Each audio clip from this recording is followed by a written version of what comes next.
നമസ്കാരം. മറ്റൊരു അധ്യായത്തിലേക്ക് ഏവർക്കും സ്വാഗതം. പലരും പുറത്തു പറയാതെ വിഷമിക്കുന്ന ചില ദുരവസ്ഥകളുണ്ട്. ആരോടും പറയാൻ സാധിക്കുന്നില്ല. ഒരുപാട് പൂജകൾ ചെയ്തു, അല്ലെങ്കിൽ വഴിപാടുകളൊക്കെ ചെയ്തു, ഇതിനൊരു പരിഹാരം കണ്ടെത്താൻ സാധിക്കുന്നില്ല. വളരെയധികം ബുദ്ധിമുട്ടുകൾ, വെച്ചടി ഉയർച്ച എന്നതിന് പകരമായി വെച്ചടി താഴോട്ട് പോകുന്ന ഒരു കീഴ്പോട്ടുള്ള അവസ്ഥ, ഉയരാൻ സാധിക്കുന്നില്ല. പെട്ടെന്ന് ജീവിതത്തിൽ ഒരു ഭാഗ്യം വന്നാലും അത് ദൈർഘ്യമില്ല, പെട്ടെന്ന് തന്നെ അതേപോലെ തന്നെ പട്ടുപോവുകയും ചെയ്യുന്നു. അതിനൊക്കെ കാരണമായി വരുന്നത് കണ്ണേറ്, പ്രാക്ക്, എരിച്ചിൽ, ശാപവാക്കുകൾ. ഒന്നും ചെയ്തിട്ടും അങ്ങോട്ട് പച്ച പിടിക്കാത്ത അവസ്ഥ. നല്ല രീതിയിൽ ഒന്ന് വരാൻ ശ്രമിക്കുമ്പോഴേക്കും എന്തെങ്കിലുമൊക്കെ തടസ്സങ്ങൾ വന്നു ചേരുന്നു. നമ്മുടെ വളർച്ച കണ്ട് ചില ആളുകൾക്ക് കണ്ണുകടി ഉണ്ടാകുന്നു, അവരുടെ മനസ്സ് എരിയുന്നു, അവരുടെ ഉള്ളം കിടന്ന് തിളയ്ക്കുന്നു. അവർക്ക് ഈ ഗുണാനുഭവങ്ങളൊന്നും വന്നില്ലല്ലോ, അല്ലെങ്കിൽ നമ്മുടേതായ ഭാഗ്യം കണ്ട് മറ്റുള്ളവർക്കുണ്ടാകുന്ന ഒരു എരിച്ചിലൊക്കെ പല വിധത്തിലുള്ള ബുദ്ധിമുട്ടുകളായിരിക്കും നമ്മളിലേക്ക് എത്തുന്നത് അല്ലെങ്കിൽ എത്തിക്കുന്നത്. ഇതിൽ നിന്ന് ഒരു മോചനം ലഭിക്കാതെ പല ആളുകളും പല രീതിയിൽ കിടന്ന് വലഞ്ഞുകൊണ്ടേയിരിക്കുകയാണ്. ഒരുപാട് വഴിപാടുകളൊക്കെ നടത്തുന്നുണ്ട്, ശാപവാക്കുകൾ മൂലമുള്ള പ്രശ്നങ്ങൾ മാറാൻ, അല്ലെങ്കിൽ ശത്രുദോഷങ്ങൾ നീങ്ങാൻ. പക്ഷേ അതൊക്കെ ഫലം കാണുന്നെങ്കിലും നിമിഷ നേരം കൊണ്ട് ഫലം നഷ്ടമായി പോവുകയും ചെയ്യുന്നു. അതിനൊരു നിലനിൽപ്പ് അല്ലെങ്കിൽ ഒരു ദൈർഘ്യം ഉണ്ടാകുന്നില്ല. സ്വയരക്ഷയ്ക്കായിട്ട് എന്താണ് ഇനി ചെയ്യാൻ സാധിക്കുക എന്നതിനെ ഓർത്ത് പലരും വ്യാകുലപ്പെടുന്നുണ്ടാകും. ആകുലതകൾ ധാരാളം മനസ്സിലുണ്ടാകും. ഒരു ഉപാധിക്കായി ശ്രമിച്ചുകൊണ്ടിരിക്കുന്നവരും ഉണ്ടാകും. ഒരു ഉപാധി അങ്ങോട്ട് ലഭിക്കുന്നതുമില്ല. ആരാണ് നിനക്ക് ഒരു ഉപാധി പറഞ്ഞു തരിക? ഭഗവാനല്ലാതെ. അതുകൊണ്ട് തന്നെയാണ് ക്ഷേത്ര ദർശനം നടത്തുന്നത്, വഴിപാടുകളൊക്കെ നടത്തുന്നതും. 50% ഫലം കാണുന്നുണ്ടോ എങ്കിൽ പോലും പിന്നീട് വീണ്ടും തദൈവ തന്നെ, വീണ്ടും അതേ തരം പ്രശ്നങ്ങൾ തന്നെ ബാധിച്ചുകൊണ്ടിരിക്കുന്നു. കണ്ണീര്, ദോഷം, വാഗ്ദോഷം, വാക്കുകൾ, ശാപശകലങ്ങൾ വന്നുപെടുന്ന പല വിധത്തിലുള്ള പ്രശ്നങ്ങളും മാറാനായിട്ട് നിങ്ങൾക്ക് ചെയ്യാവുന്ന, നിങ്ങളുടെ വീടിനെ സ്വയം നിങ്ങൾക്ക് തന്നെ സംരക്ഷിക്കാൻ ചെയ്യുന്ന കാര്യങ്ങളുണ്ട്. അതായത് ചില ദൈവികമായ ചെടികൾ എന്ന് വേണമെങ്കിൽ ഇതിനെ വിശേഷിപ്പിക്കും. കാരണം നിങ്ങൾക്ക് ഇങ്ങനെയുള്ള ദുഷ്ടശക്തികളിൽ നിന്ന് ഒരു കവചമായി നിൽക്കുന്ന എന്തിനേയും ദൈവികത എന്ന്, അല്ലെങ്കിൽ ദൈവിക കവചം എന്ന് വിശേഷിപ്പിക്കാം. അപ്പോൾ ഇനി പറയാൻ പോകുന്ന കുറച്ച് ചെടികളുണ്ട്. അത് നിങ്ങൾക്ക് വീടിൻ്റെ 4 ദിക്കിലും നട്ടു വളർത്തുകയാണെങ്കിൽ വളരെയധികം മാറ്റം, കണ്ണേറിൽ നിന്ന്, കമ്പേറിൽ നിന്ന്, ശാപവാക്കുകളിൽ നിന്ന്, ദൃഷ്ടിദോഷങ്ങളിൽ നിന്ന് ഒക്കെയും നിങ്ങളെയും നിങ്ങളുടെ കുടുംബത്തെയും ആ കുടുംബത്തിൽ വസിക്കുന്ന കൊച്ചുകുട്ടി പരാധീനങ്ങൾ ആരൊക്കെ വസിക്കുന്നു അവരെയും, കൂടാതെ നിങ്ങളുടെ ആ പ്രോപ്പർട്ടി, അതായത് നിങ്ങളുടെ ആ സ്വത്തുവകകളെയും സംരക്ഷണം നൽകുന്നതാണ്. അപ്പോൾ അങ്ങനെ നിങ്ങൾക്ക് ഈ കണ്ണിൻ ദോഷം, കമ്പീർ ദോഷം, ദൃഷ്ടിദോഷം തുടങ്ങിയ എല്ലാവിധ ദോഷങ്ങളിൽ നിന്നും രക്ഷ നേടാനായി വീടിന് 4 മൂലയ്ക്കും, അല്ലെങ്കിൽ വീടിൻ്റെ 4 വശത്തുമായി നട്ടു വളർത്തേണ്ട കുറച്ച് ചെടികളുണ്ട്. ഇത് നിങ്ങൾക്ക് മനസ്സിലാക്കി ഇതിൽ ഒരെണ്ണമെങ്കിലും നിങ്ങൾ നട്ടു പരിപാലിക്കാൻ ശ്രമിച്ചാൽ വളരെ മാറ്റമുണ്ടാകും. അടിക്കടിയുള്ള ഈ ദുരിതങ്ങൾ മാറി ഉന്നതി വന്നു തുടങ്ങും. പല അയൽദോഷങ്ങളിൽ നിന്നും മോചനം വരെ നിങ്ങൾക്കിതിൽ നിന്ന് ലഭ്യമാകുന്നതാണ്. അങ്ങനെയുള്ള കുറച്ച് സസ്യങ്ങളെക്കുറിച്ചാണ് ഇന്നത്തെ വീഡിയോയിൽ പറഞ്ഞു തരുന്നത്. കൂടാതെ വീഡിയോയുടെ അവസാനം മറ്റൊരു കാര്യം, ഒരു പ്രധാന കാര്യം കൂടി പറഞ്ഞു തരുന്നുണ്ട്. അതുകൂടി നിങ്ങൾ ചെയ്യുമെങ്കിലും വളരെയധികം മാറ്റം നിങ്ങൾക്ക് സുനിശ്ചിതമാണ്. അപ്പോൾ ഇന്നത്തെ വീഡിയോയിലേക്ക് കടക്കാം.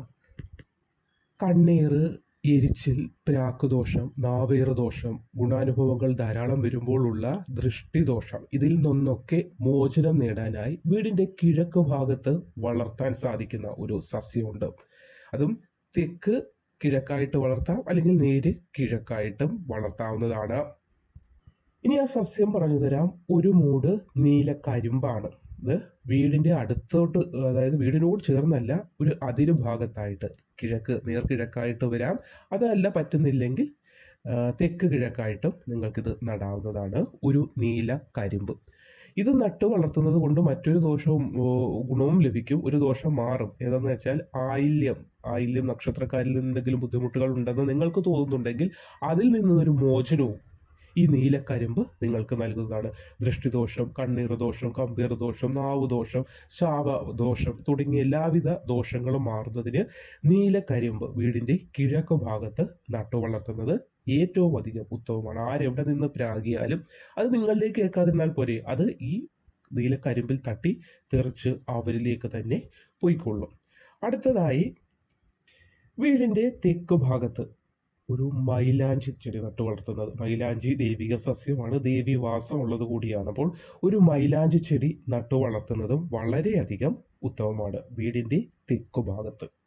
അപ്പോൾ ഇത് നിങ്ങളിലേക്ക് എത്തുന്നതായ ഇങ്ങനെയുള്ള എല്ലാവിധ ദുരിതങ്ങളെയും, കണ്ണീർ ദോഷം, പ്രാക്കുദോഷം, ശാപദോഷം, ഇങ്ങനെയുള്ള എല്ലാ ദോഷങ്ങളെയും ആ ചെടിയിലേക്ക് എത്തുമ്പോഴേക്കും ആ ചെടി തന്നെ തട്ടിക്കളയും എന്നതാണ് അതിൻ്റെ നമ്മൾ ഒരു വിശ്വാസം. അപ്പോൾ ഇത് നിങ്ങളൊന്ന് ചെയ്തു നോക്കൂ, ഒന്ന് വളർത്തി നോക്കൂ. എവിടെന്നെങ്കിലും ഇപ്പോൾ എല്ലാ വീടുകളിലും കാണാൻ കുറവായിരിക്കും മൈലാഞ്ചിയൊക്കെ, എങ്കിലും നിങ്ങൾക്ക് ഇങ്ങനെയുള്ള പ്രശ്നങ്ങളുണ്ടെങ്കിൽ അതിൽ നിന്ന് രക്ഷ നേടുന്നതിനായി വീടിൻ്റെ തെക്കു ഭാഗത്ത് ഒരു മൈലാഞ്ചി ചെടി നട്ടു വളർത്തി, നല്ലൊരു മൂട് മൈലാഞ്ചി കൊണ്ടുവന്ന് നട്ടു വളർത്തി നോക്കൂ.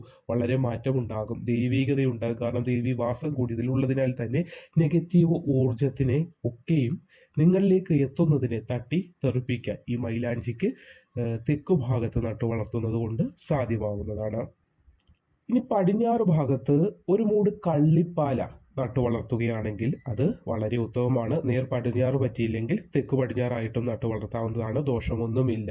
വളരെയധികം മാറ്റം, കണ്ണീർ ദോഷം, കമ്പീർ ദോഷം, രാക്കുദോഷം, ശാപദോഷം, അങ്ങനെ തുടങ്ങി നിങ്ങൾക്ക് ഇങ്ങനെയൊക്കെ ഉള്ള ദോഷങ്ങൾ ബാധിക്കുന്നു എന്ന് നിങ്ങൾക്ക് തോന്നുന്നു, അങ്ങനെയുള്ള എല്ലാവിധ ദോഷങ്ങളും മാറും. നിങ്ങൾക്കൊരു ഉയർച്ചയുണ്ടാകും. നിങ്ങളുടെ ഉയർച്ചയിൽ ആര് കണ്ണു കടിക്കുന്നു അവർക്ക് ഈ ഒരു നിങ്ങളുടെ കോമ്പൗണ്ടിലേക്ക് ഒന്നും ചെയ്യാൻ സാധിക്കില്ല. നിങ്ങളിലേക്ക് അങ്ങനെയുള്ള ഒരു പ്രശ്നങ്ങളും വന്ന് അടുക്കുകയുമില്ല, വന്ന് ചേരുകയുമില്ല. ഇനി വടക്കു ഭാഗത്താണ്. 3 ഭാഗങ്ങൾ നമ്മൾ പറഞ്ഞു കഴിഞ്ഞു. ഇനി അടുത്തുള്ളത് വടക്കു ഭാഗത്താണ്. വടക്കു ഭാഗത്ത് നല്ല ഒരു മൂട് കർപ്പൂര തുളസി നല്ലൊരു മൂട് കർപ്പൂര തുളസി നട്ടു വളർത്തുക. വൃത്തിയോടും ശുദ്ധിയോടുകൂടി പരിപാലിക്കുക. ഭാഗ്യം വന്നു ചേരും. കണ്ണേർ ദോഷം, രാക്കുദോഷം, കമ്പേർ ദോഷം തുടങ്ങിയ പല വിധേനയുള്ള ദോഷങ്ങളും നിങ്ങളിൽ നിന്ന് ഒഴിഞ്ഞു മാറുകയും ചെയ്യും.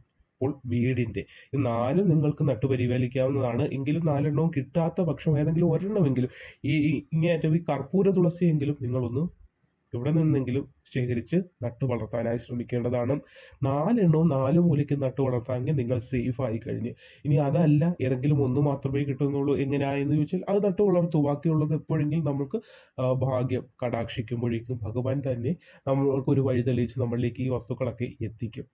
നമുക്കിപ്പോൾ വേണ്ടത് നമ്മളെ ബാധിച്ചിരിക്കുന്ന നെഗറ്റീവ് ഊർജ്ജത്തിനെ പുറത്താക്കുക, അല്ലെങ്കിൽ മറ്റൊരു വ്യക്തി നമ്മളെ കുറിച്ചിരുന്ന് മനപ്പിലാക്കുക. അതായത് നമ്മളുടെ വളർച്ച കാണുമ്പോൾ അയ്യോ എനിക്കത് വന്നില്ലല്ലോ, എനിക്കത് കിട്ടിയില്ലല്ലോ എന്ന് മനമെരിയുമ്പോൾ അത് നമുക്കുണ്ടാകുന്ന നെഗറ്റീവ് തരംഗങ്ങൾ, നമ്മളിലേക്ക് എത്തുന്ന ദോഷങ്ങൾ, നമ്മുടെ കുട്ടികൾക്കുണ്ടാകുന്ന വിഷമങ്ങൾ നമ്മളിലേക്കും നമ്മുടെ കോമ്പൗണ്ടിലേക്കും വരുന്നത്. ഇതല്ലേ നമ്മുടെ ഇപ്പോഴത്തെ ആഗ്രഹം. അത് ഞാൻ തന്നെ സാധ്യമാകുന്നതാണ്. ദോഷം പറയുന്നവന്, ദോഷം പ്രവർത്തിക്കുന്നവർക്ക് ദോഷം ദൈവം തന്നെ കൊടുത്തുകൊള്ളും.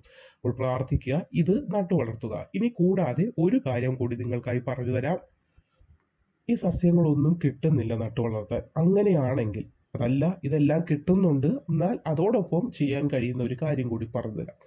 നല്ല ഒരു വെള്ള തുണി എടുക്കണം. നല്ല ശുദ്ധിയായിട്ടുള്ള കഴുകി വൃത്തിയാക്കി വെച്ചിരുന്ന ഒരു വെള്ള തുണി എടുത്ത് അതിലേക്ക് 3 കഷ്ണം മഞ്ഞൾ വയ്ക്കുക. ഉണക്കമഞ്ഞളാണ്. 3 കഷ്ണം വെച്ച് ഒരു കരിക്കട്ടയും 3 കഷ്ണം മഞ്ഞളും, കല്ലുപ്പുണ്ടല്ലോ, എല്ലാ വീടുകളിലും കാണും കല്ലുപ്പുണ്ട്, ഒരു പിടി കല്ലുപ്പും അതിലേക്ക് വെച്ച്, കൂടാതെ നിങ്ങളുടെ മുറ്റത്ത് നിന്ന് അല്പം ഒരു ചെറിയ നെല്ലിക്ക വലിപ്പമുള്ള ഒരു ഉരുളൻ കല്ല് എടുക്കാമെങ്കിൽ, അല്പം വലിപ്പം കുറഞ്ഞാലും കൂടിയാലും പ്രശ്നമില്ല, കിഴിക്കാതെ ഒതുങ്ങുന്ന രീതിയിലുള്ള ചെറിയ ഒരു ഉരുളൻ കല്ല്. അങ്ങനെ ഈ 4 കൂട്ടം സാധനങ്ങൾ ഏതൊക്കെയാണ്? 3 കഷ്ണം മഞ്ഞൾ, ഒരു കരിക്കട്ട, കുറച്ച് കല്ലുപ്പ്, അതായത് നിങ്ങളുടെ ഒരു കൈക്ക് ചേരുന്ന ഒരു പിടി കല്ലുപ്പ്, ഒരു ചെറിയ ഉരുളൻ കല്ല്, ഇത് എല്ലാം കൂടെ ചേർത്തൊരു നൂലുമായി ബന്ധിപ്പിക്കുക. എന്നിട്ട് ഒരു കിഴി രൂപമാകുമല്ലോ, അത് നിങ്ങളുടെ വീടിൻ്റെ വടക്ക് കിഴക്കേ മൂലയിൽ തൂക്കിയിടുക. ആളുകൾക്ക് കാണാൻ പാകത്തിന് തൂക്കിയിട്ടാലും കുഴപ്പമില്ല, കാണാൻ പാകമല്ലാതെ തൂക്കിയിട്ടാലും കുഴപ്പമില്ല.